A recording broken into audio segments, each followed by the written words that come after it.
Mas, antes de tudo, eu queria dizer que o foco da nossa culminância agora do Ser na Natureza é focar na natureza em si e o que precisa ser feito para melhorar o estágio ambiental péssimo que a gente está vivendo, né? Então, agora com vocês, o segundo ano A e B.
Que é uma emergência climática. Assim, para explicar mais na base, é uma situação em que a natureza está em um período urgente e que muitas coisas são necessárias para reduzir o problema climático que vem prejudicando todo o nosso meio ambiente. E com isso eu vou passar para a turma do sexto ano B, que vai falar um pouco da Carta da Terra. Bom dia! Somos representantes do sexto ano. Estamos aqui para lembrarmos do chamado da Carta da Terra, que é um documento que foi escrito há mais de 20 anos, com princípios para inspirar todas as pessoas do mundo a assumirem a responsabilidade pelo bem-estar de toda a família humana, da comunidade de vida e das gerações futuras. É uma visão de esperança e um chamado à ação. Muito bom dia, Escola Vila, todo mundo que veio assistir. Uma alegria estar aqui de novo. Estava vendo as crianças aqui, me lembrando quando era eu dançando, geralmente vestido de tucano, né, no meu caso. Tenho as fotos ainda e já indo direto para a pergunta, né? A Carta da Terra, ela vem marcar um entendimento global de que os recursos da natureza são finitos, de que a natureza não consegue receber nossos resíduos indefinidamente por toda a eternidade e de que a forma de vida da nossa espécie humana precisa obrigatoriamente estar em harmonia com toda e qualquer outra espécie do planeta Terra e de que a gente tem que respeitar a natureza e todas as outras formas de vida antes de pensar em como a nossa espécie vai se desenvolver. E por que aquilo que foi pactuado na Carta da Terra há mais de 20 anos ainda não foi posto em prática, né? A pergunta que foi feita. Porque muitas pessoas ainda têm esse entendimento antigo, de antes da Carta da Terra, de que o ser humano pode fazer o que bem entender, em busca de ter mais e mais e mais e mais dinheiro e bens materiais, e que o planeta Terra vai se dobrar às vontades humanas. E a gente sabe que isso não é verdade. Os povos indígenas, os povos originários, ribeirinhos, do litoral, já falavam isso há milênios. E agora a ciência, os estatísticos, os ecologistas, o movimento ambiental reforçam o que já vinha sendo dito. Mas muitas pessoas ainda não querem aceitar. E por que essas pessoas estão segurando essa transição da Carta da Terra? Porque são as pessoas mais poderosas, porque são os donos do dinheiro. São os donos de meios de produção, donos de dinheiro, donos de gigantescas heranças. E quem está do outro lado? Quem está do lado da terra? Quem está do lado da natureza? Quem está do lado de um desenvolvimento com integridade ecológica, né? Mais do que sustentabilidade, integridade ecológica. Somos nós. São os movimentos ambientais, os povos originários, é a ciência. E o que a gente precisa é fazer essa voz de defesa da nossa casa, de defesa da Mãe Terra, ser ouvida mais do que a voz do dinheiro, mais do que a voz do lucro, mais do que a voz dessas pouquíssimas pessoas que detêm todo esse poder. E eventos como esse são importantes também para isso. Como a resposta é curta, né, Fátima? Então, queria dizer assim, por isso que ainda não se tornou a realidade. E como nós estamos em emergência, precisa se tornar a nossa realidade para ontem. E a voz da juventude, a voz de escolas como essa, dos movimentos ambientais, dos ecologistas, precisa ser ouvida. E isso a gente só consegue com muita mobilização, muito engajamento e muita participação. Muito obrigado.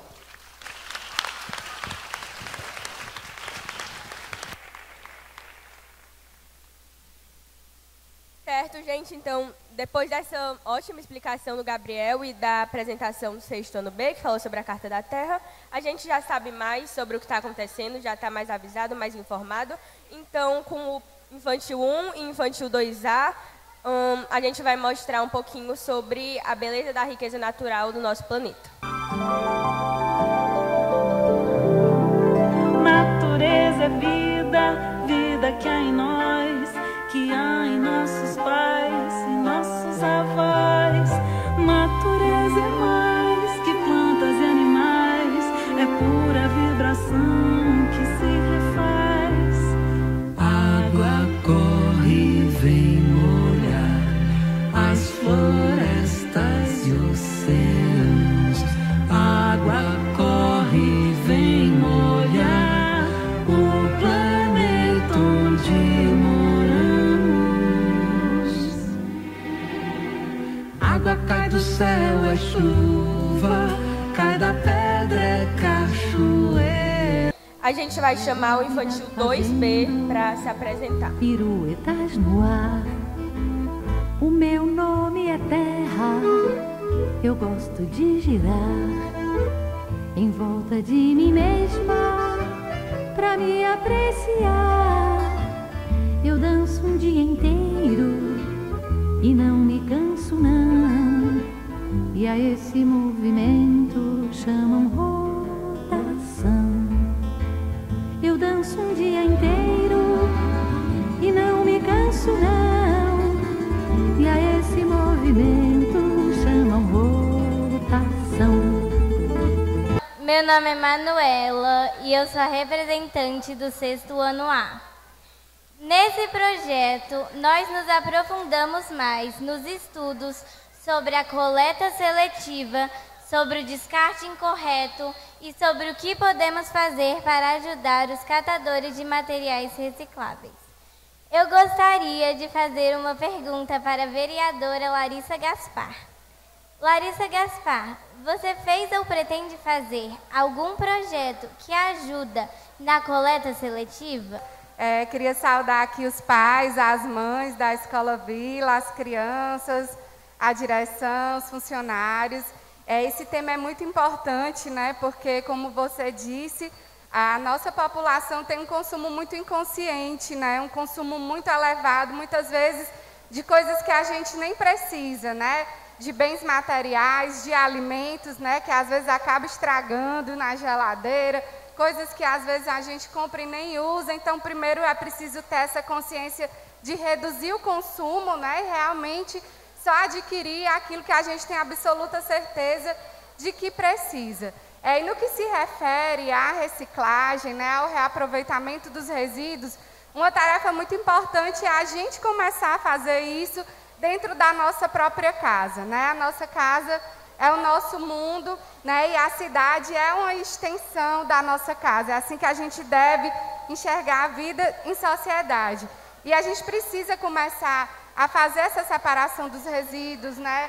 A destinar aquilo que é reutilizável, reciclado, aos ecopontos ou aos galpões de coleta de resíduos sólidos que existem em Fortaleza onde trabalham os catadores de resíduos, né? A gente conseguiu aprovar uma política importante que foi o Bolsa Catador, que é um recurso entregue aos catadores pelos resíduos que eles coletam. E isso é um trabalho de preservação da natureza, porque se esses resíduos não fossem coletados, eles estariam indo para o aterro, né, diminuindo a vida útil e contribuindo aí para a destruição da natureza. Um dos projetos importantes que a gente aprovou nessa perspectiva na Câmara é um projeto de lei que aguarda até hoje a sanção do prefeito, né, e que determina todo o aproveitamento dos resíduos orgânicos coletados em Fortaleza. A ideia é que o poder público, através da empresa que faz o serviço de coleta de lixo, como se diz na cidade, pudesse separar o resíduo sólido do orgânico e esse orgânico pudesse ser destinado à compostagem, né? Que vocês estudam bem aqui, tem até um banner muito bonito fixado ali na parede tratando desse tema, que é justamente você transformar esses resíduos orgânicos em adubo, né, em fertilizantes que vão servir para gerar vida a outros frutos, né? E tem várias outras iniciativas que elas se casam a essa, né? A gente pode pensar de ter um dia só para a coleta dos resíduos sólidos recicláveis, né? Além de ter a destinação do orgânico para a compostagem. A gente pode também pensar em estimular cada vez mais a agricultura urbana, né? Construir hortas comunitárias, plantar árvores frutíferas nas áreas verdes e ociosas da nossa cidade, que isso é muito possível e só basta realmente vontade política. Então, existem uma série de iniciativas que muitas vezes a gente apresenta e elas chegam até a ser aprovadas, o que é difícil, mas às vezes a gente consegue, mas falta um empenho da prefeitura, né, do poder executivo, porque são eles os responsáveis por executar as políticas públicas. Então, tem o programa de compostagem, né, dos resíduos orgânicos, tem esse programa de destinar um dia específico para a coleta dos resíduos sólidos. Existem os ecopontos, mas a gente sabe que são poucas as pessoas, né, que realmente pegam seu resíduo e levam até o ecoponto ou levam para um galpão de triagem para que os catadores possam estar gerando renda para as suas famílias. Então, são muitas iniciativas e acho que cabe um esforço coletivo, como a Escola Vila tem feito, né, de cobrar, de denunciar, de pressionar o Poder Executivo para que ele, de fato, implemente essas políticas e, com isso, a gente possa reduzir, né, a quantidade de resíduos que a gente está gerando para as nossas cidades e prejudicando com isso, né, a vida da mãe natureza. E reforçar que é muito importante que a gente internalize essa visão de que nós não somos donos da natureza, né, de que nós não somos seres superiores à natureza, à terra, à água, mas entender que nós somos parte da natureza, né, e por isso precisamos cuidar tão bem dela quando a gente cuida da nossa própria vida. Para entender melhor sobre essa questão do lixo, eu vou chamar o Infantil 3A com uma apresentação Para Onde Vai o Seu Lixo. Tudo que sobra é lixo, por isso a partir de agora tenha muito mais capricho. Quem vai pegar carona no meu carrinho de lata e passear por pistas de tampinhas de garrafa? Pois tudo se recria, pode se aproveitar. Se a mente é criativa, tudo se transformará. Uma cidade feita só de caixas de sapato. Jornal de anteontem que virou artesanato. Eu sou dessa galera que nada desperdiça, pra diversão não para a gente reinventar. Nem tudo se joga fora, nem tudo que sobra é lixo. Por isso a partir de agora tenha muito mais capricho. A gente vai convidar uma sequência de turmas, então vão vir várias turmas uma após a outra, e a primeira vai ser o Infantil 3B.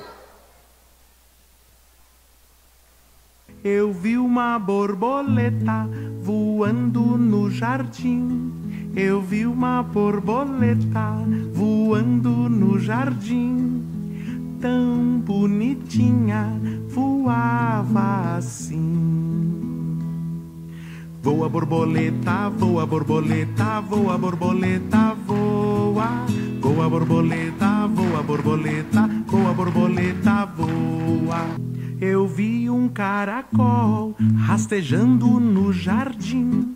Eu vi um caracol rastejando no jardim. Tão bonitinho, rastejava assim. Rasteja caracol, rasteja caracol, rasteja caracol, rasteja. Eu vi um tatu-bola rolando no jardim. Eu vi um tatu-bola rolando no jardim. Tão bonitinho, rolava assim. Rola tatu-bola, rola tatu-bola, rola tatu-bola, rola. Rola tatu-bola, rola tatu-bola, rola tatu-bola, rola. Eu vi uma formiguinha andando no jardim. Eu vi uma formiguinha andando no jardim. Tão bonitinha, andava assim. Anda formiga, anda formiga, anda formiga, anda. Anda formiga, anda formiga, anda formiga, anda. Ó, folhinha que cai, quem te ensinou a dançar? Ó, folhinha que cai, quem te ensinou a dançar assim? Ó, folhinha que cai, quem te ensinou a dançar? Ó, folhinha que cai, quem te ensinou a dançar assim? Vai e vem com o vento pra frente e pra trás, num movimento lento ou rápido demais. Requebra a rodovia, gira no capoeirão. Não tem pressa de tocar o chão.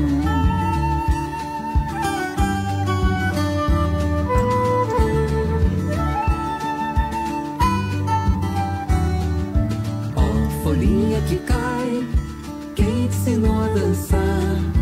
Ó, folhinha que cai, quem te ensinou a dançar assim? Ó, folhinha que cai, quem te ensinou a...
semente para começar, a vida brotando para transformar. Um pouco de água já deve bastar, muita luz do sol para germinar. A vida que brota, outra vai gerar. Tudo está ligado, você tem que se ligar. A mata protege, água vai nascer. Floresta traz chuva e chuva faz crescer. A folha que morre, a terra do Bará, tudo se renova, flor, água, o ar. O solo enriquece, mais vida virá. Cada ser que existe tem valia pro lugar.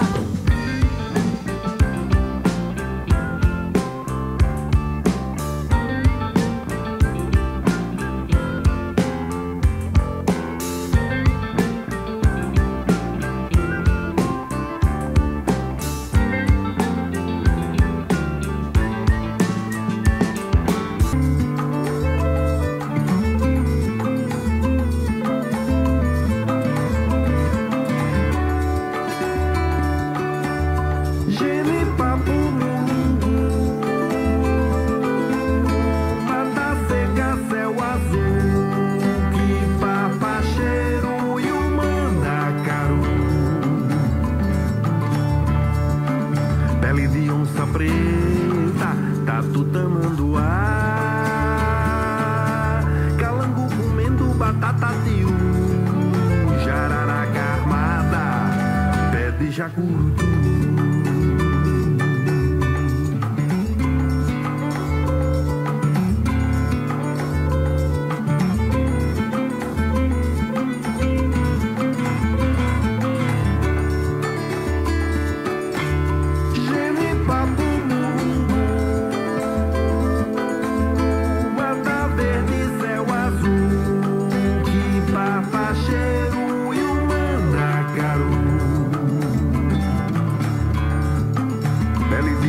Preta, tatu tamanduá, calango comendo batata tiu, jararaca armada, pé de jacurutu. Juritico, rupião, rolinha, foga apagou, andorinha avoou, e a sariema cantou. Me chamo Pedro. Eu estou aqui representando um movimento social, um movimento popular, chamado MAN, que é o Movimento pela Soberania Popular na Mineração. Vou mostrar a bandeira aqui para vocês, porque para nós, os movimentos sociais, os símbolos e a mística são muito importantes. Estou vendo a companheira ali com o boné do MST. Alô. Essa é a nossa bandeira. Para nós é muito importante estar mostrando ela para vocês, porque nós estamos aqui no Ceará há pouco menos de 5 anos. Somos um movimento que nasceu em 2012 no Pará, na Amazônia, por entender que assim como há um problema pela terra, há uma questão agrária, há também um problema mineral nesse país e que ele precisa ser enfrentado, né? Assim como há mais de 300 anos, né, se explora ouro, prata nesse país, e a Europa só existe porque esse ouro e essa prata nos foi roubada, a gente observa que no século XX, nos anos desde 1900 e também principalmente no século XXI, a partir dos anos 2000, a mineração tomou uma outra proporção. E por que eu estou falando isso? Porque é justamente nesse contexto de 2000 para cá que a mineração tomou uma outra proporção no estado do Ceará. Quando a gente observa lá no início dos anos 2000, a mineração tinha o interesse por tomar conta de 75 mil hectares de terra.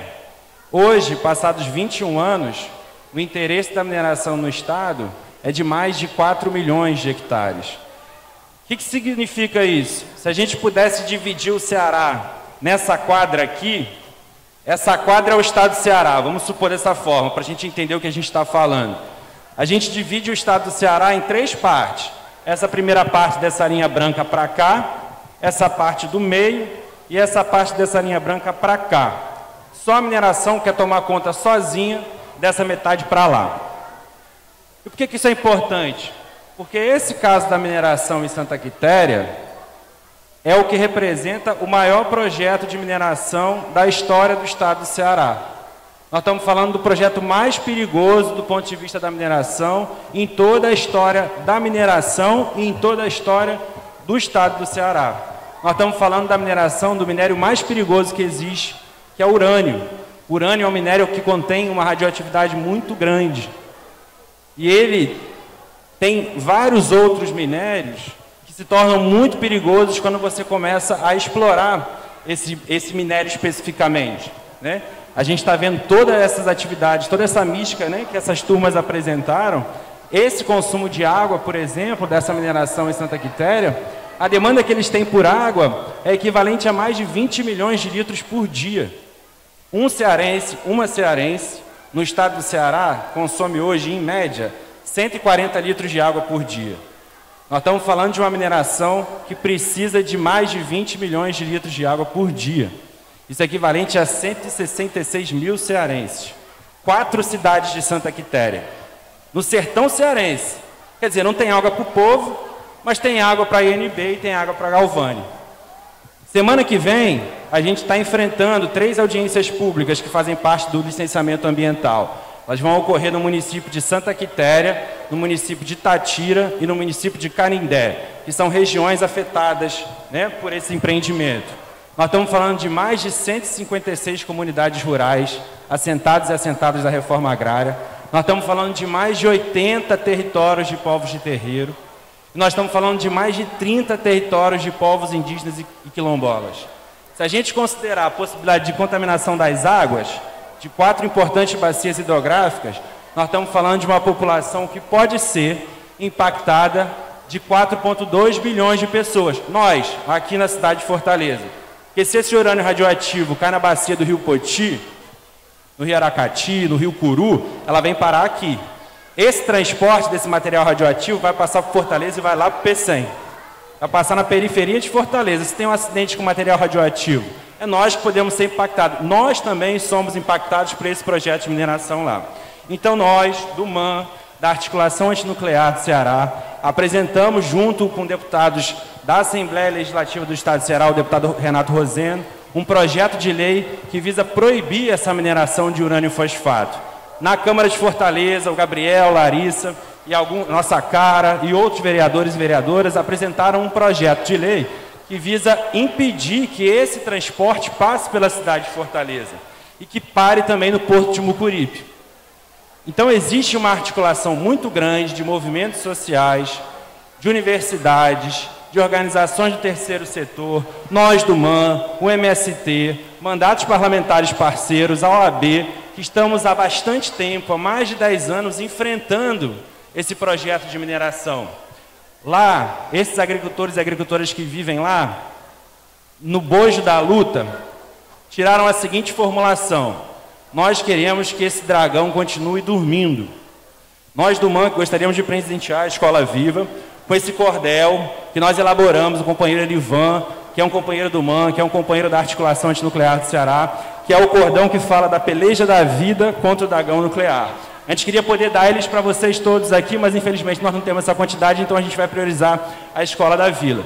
E dizer que é muito importante que cada um e cada uma daqui entenda que a mineração não só existe no Ceará, como ela avança e avança muito rápido e de forma escondida. Então é também dever de todos nós, de cada uma aqui de nós, buscar saber o que está acontecendo e dentro das suas possibilidades está multiplicando as denúncias que nós nas redes sociais, né, das diversas formas temos feito, né, contra esse projeto especificamente, mas também como todos os projetos de mineração no Estado. Procurem a página da Articulação Antinuclear do Ceará, procurem a página do Movimento pela Soberania Popular na Mineração, porque lá vocês vão encontrar muito material e nós precisamos demais que a gente possa, aqui sentado, pais e mães, colher um pouquinho da força dessas crianças, dessa criatividade que elas têm nos mostrado aqui para fazer esse enfrentamento. Porque esse projeto interessa não só ao grande capital, mas interessa sobretudo também aos governos que aqui no estado do Ceará há muito tempo apoiam esse projeto, projetos como esse. Obrigado, gente. E agora eu vou chamar o 8º ano, que vai fazer uma pergunta ao João Alfredo. Olá, eu sou Ian e nós somos os representantes do 8º ano e gostaríamos de fazer uma pergunta para você. Qual seria a solução da moradia sustentável no Brasil? Bom, pessoal, primeiro, meu bom dia a todos e a todas e a todes, né? Agradecer o convite que a querida tia Fátima me fez.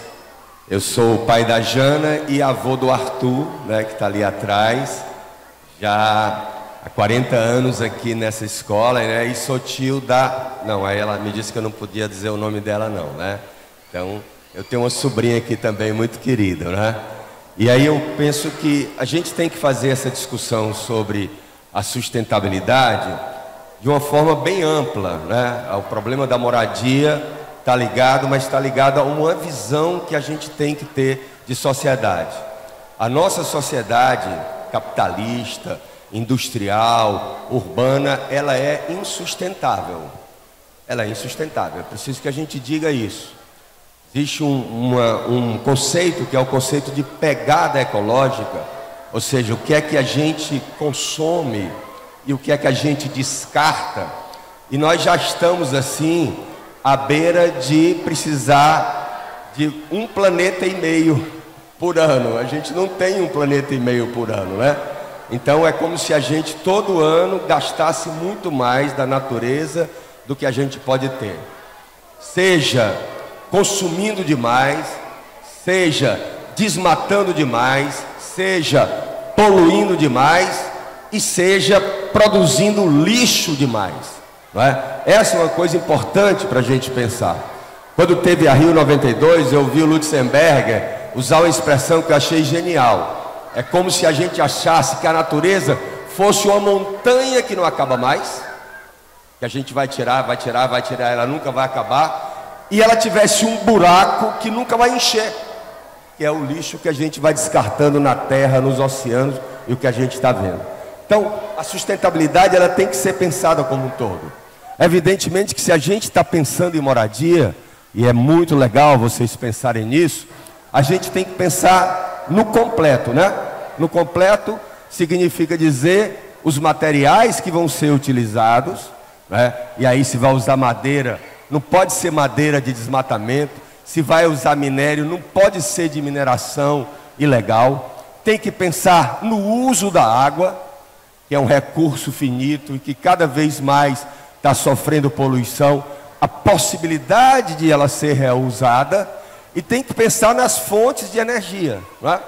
Eu sonho que um dia a gente possa ter em todas as casas os painéis solares, para cada um poder captar energia desse reator imenso que está em cima da gente, que é o Sol, que um dia ele vai acabar, é verdade, mas não está tão perto assim não, que são 4 bilhões de anos aí pela frente. Uma última coisa sobre sustentabilidade de um modo geral, se vocês me permitirem. Quem é que pode nos ensinar sobre sustentabilidade? Os povos indígenas. Pessoal, os povos indígenas são apenas 5% da população do planeta. 5%, é que somos cada 100, 5 são indígenas. Os povos indígenas, eles ocupam 28% do planeta. É como se fosse um pouco menor desse pedaço da quadra. Mas os povos indígenas preservam 82% da nossa biodiversidade. Ou seja, os povos indígenas são os guardiões das florestas, são os guardiões da natureza.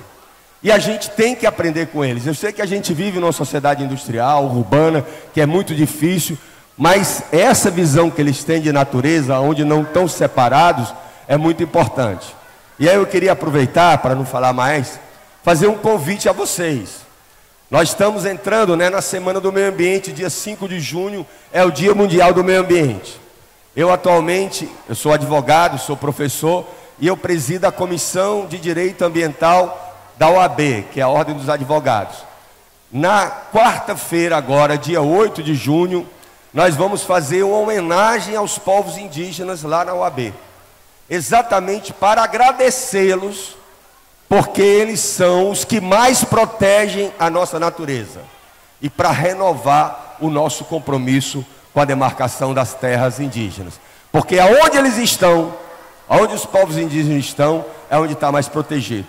E a própria forma que eles têm de construir suas casas, ela também é sustentável. Oxalá que a gente aprenda com os povos indígenas. Muito obrigado.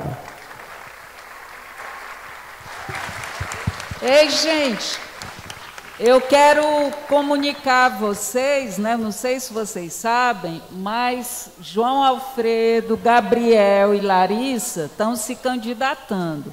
É uma boa chance da gente eleger pessoas que a gente pode estar no pé, cobrando dia e noite, como a gente tem feito muito com Gabriel, em relação à Mata do Miriú.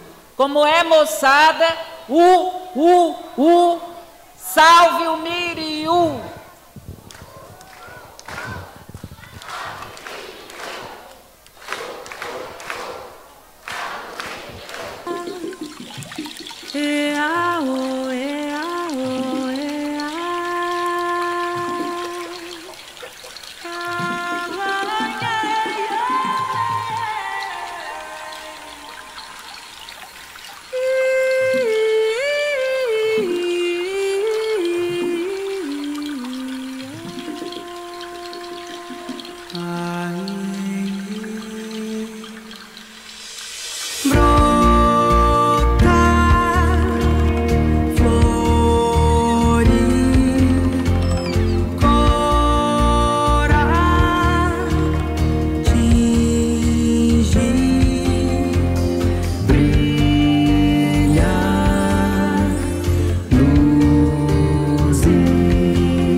sou a Melia, sou a representante do 9º ano e eu vou falar sobre um pouco da energia aqui do Ceará. Então, o nosso estado, ele não é um grande produtor de energia, porque apenas 2,8% da energia nacional é produzida aqui no Ceará, mas a gente tem muito potencial eólico que não é aproveitado. E por mais que 50% da energia produzida aqui seja energia eólica, quando a gente compara com o total nacional, isso não é muito. Então, a gente também tem muito potencial solar, porque aqui faz sol o ano todo, e praticamente nada de energia solar é produzida aqui. E ao invés disso, 45% da energia produzida aqui no Ceará é energia termoelétrica. Então a gente queria perguntar para o Gabriel por que o estado do Ceará não investe mais em energias como eólica e solar, sendo que a gente tem tanto potencial. Obrigado.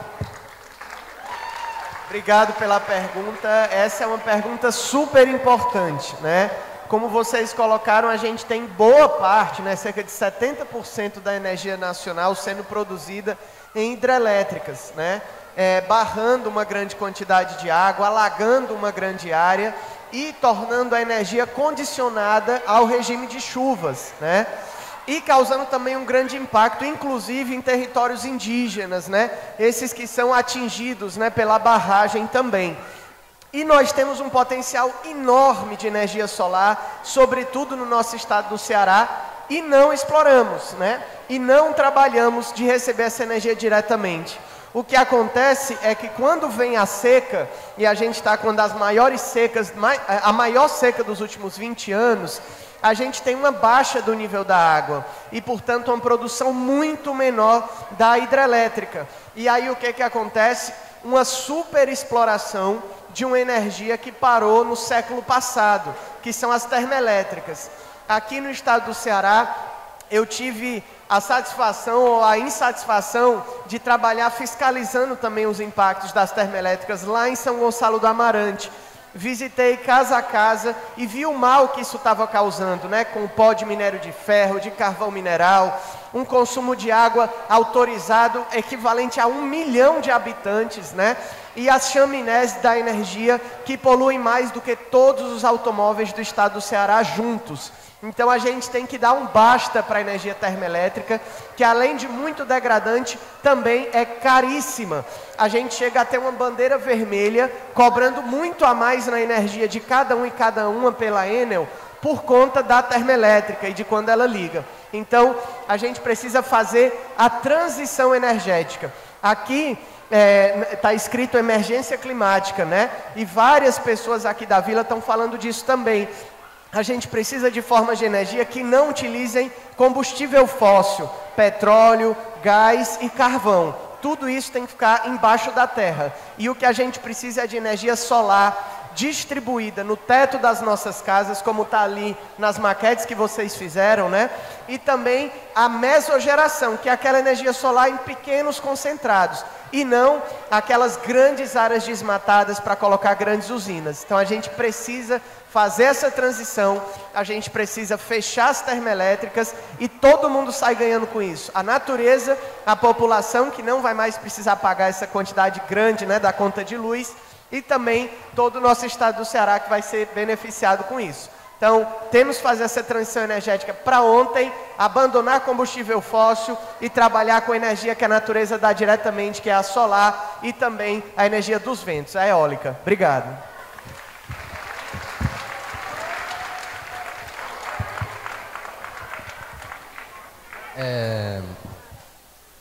Por falar em energia ruim, energia termoelétrica, existem várias outras energias renováveis e boas para a natureza, que não afetam ela, na verdade. E eu gostaria, e com isso falado, eu gostaria de perguntar para a Fátima qual é a melhor fonte de energia.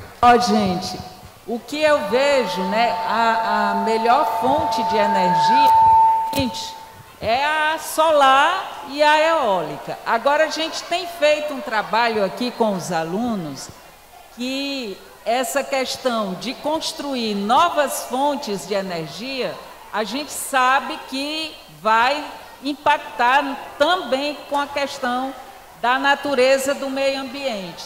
A gente tem conversado com todos os alunos que olhem a conta da luz mensalmente e que criem o hábito de chegar em casa e só acender a luz que você vai usar.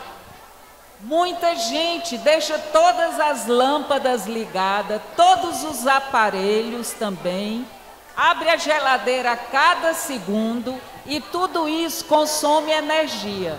Então a sugestão é que cada família possa junto economizar. Se economizar, não vai faltar e não vai precisar de novas fontes de energia.